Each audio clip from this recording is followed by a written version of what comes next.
Aligarh university से CJI Chandrachud ने दागे सवाल। मुस्लिम समुदाय से जुड़ा क्या है वो सवाल? क्या अलीगढ़ यूनिवर्सिटी ने दिया जवाब? अलीगढ़ मुस्लिम यूनिवर्सिटी की अल्पसंख्यक दर्जे को समाप्त किए जाने के मामले में सुप्रीम कोर्ट में सुनवाई चल रही है। इस केस में सीजेआई चंद्रचूड़ ने अपना सख्त रवैया अपनाया है। सुनवाई के दौरान मंगलवार को सीजेआई चंद्रचूड़ केंद्र सरकार को पहले ही संविधान का पाठ पढ़ा चुके हैं। अब सीजेआई चंद्रचूड़ ने अलीगढ़ यूनिवर्सिटी से ही सवाल दाग डाले हैं। सीजेआई के इस सवाल के बाद कोर्ट में क्या हुआ? क्या सीजेआई के इस सवाल का जवाब यूनिवर्सिटी की तरफ से पेश वकील ने दिया, और अगर दिया तो क्या दिया, ये तो बताएंगे। उससे पहले जान लीजिए कि मीडिया रिपोर्ट्स है कि इस सवाल की चर्चा पूरे देश में जोरों पर है। तो फिर चलिए जानते हैं सीजेआई चंद्रचूड़ ने अलीगढ़ मुस्लिम यूनिवर्सिटी से क्या सवाल दागे हैं।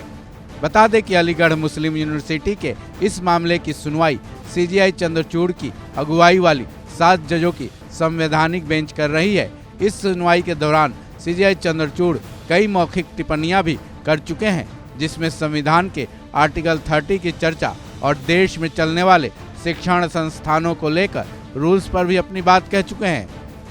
वहीं अब उन्होंने अलीगढ़ मुस्लिम यूनिवर्सिटी से सवाल किया है कि क्या कानून ये नहीं है कि आप केवल अपने ही समुदाय के स्टूडेंट को अपने यूनिवर्सिटी में एडमिशन लें। साथ ही सीजेआई चंद्रचूड़ ने यह भी कहा कि आप किसी भी समुदाय के स्टूडेंट का एडमिशन ले सकते हैं। इसके लिए सीजेआई ने एक बार फिर संविधान के आर्टिकल 30 की चर्चा करते हुए ये कहा कि ये आर्टिकल स्थापना और प्रशासन करने की बात करता है, लेकिन एडमिनिस्ट्रेशन का कोई फुल स्टैंडर्ड नहीं है कि आपको 100% ही प्रशासित करना होगा। फिर उन्होंने कहा कि ये एक भ्रामक मानक होगा। सीजेआई चंद्रचूड़ ने आगे कहा कि आर्टिकल 30 को प्रभावी बनाने भर के लिए हमको ये मानने की कतई जरूरत नहीं कि अल्पसंख्यक की तरफ से प्रशासित एक पूर्ण प्रशासन होना चाहिए।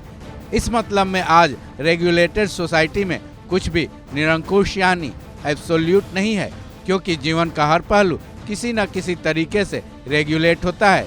यानी सीजेआई चंद्रचूड़ के कहने का साफ मतलब था कि जब भी कोई संस्था चलाई जाती है, खासकर एजुकेशनल संस्था, तो उसकी स्थापना और एडमिनिस्ट्रेशन के अल्पसंख्यकों के अधिकारों को लेकर आर्टिकल 30 के तहत केवल धार्मिक सिलेबस का संचालन ही नहीं करना है। सीजेआई चंद्रचूड़ के कहने का मतलब ये भी था कि ऐसी स्थिति में प्योर सेकुलर एजुकेशन इंस्टीट्यूट का संचालन किया जा सकता है।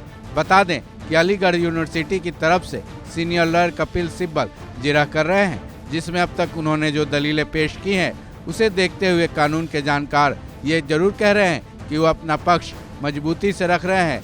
बहरहाल इस मामले में सुनवाई जारी है, जिसमें यह देखना अहम होगा कि सुप्रीम कोर्ट के गलियारे से इस मामले में क्या फैसला आता है।